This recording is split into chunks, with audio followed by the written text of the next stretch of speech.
Hey, what's up guys, welcome to this tutorial of the React.js, and in this tutorial I'll be introducing you guys to the framer motion. So framer motion is basically the npm package. You have to execute this command npm install framer motion. So let me just show you the demo. Now as can be seen, these four items are coming up, and if I'm hovering on it, it is executing some sort of animation, okay, over here. So let me just show you how this is working basically. So there are these four items, and I am making use of this motion div over here, and which has been imported from the framer over here. Okay, so basically when it comes to this motion div, it is having the keys.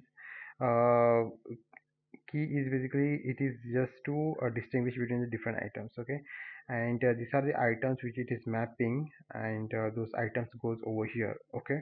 So initial attribute, it basically defines the initial state. Initially, before starting this animation, opacity will be 0, and it will be at vertically, it will be at 50 position, okay. And animate, so basically animate is what happens afterwards when the animation ends.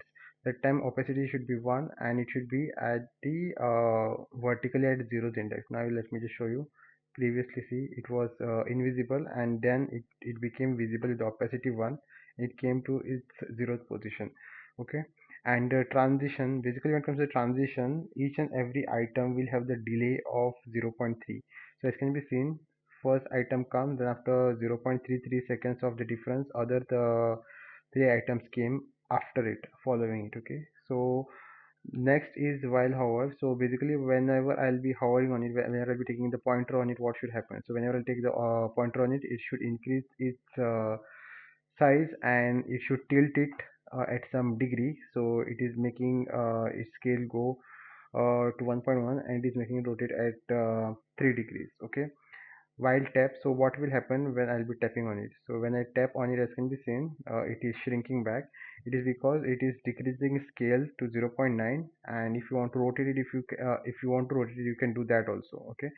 So framer is basically the npm package which you could use to animate your website and give some animations. There is something with gsap also. You can make use of the gsap as well. If I am not wrong, this is the this is the spelling known as gsap. You can go with this as well. So thanks for watching. This was all about how to animate your website with motion framer motion.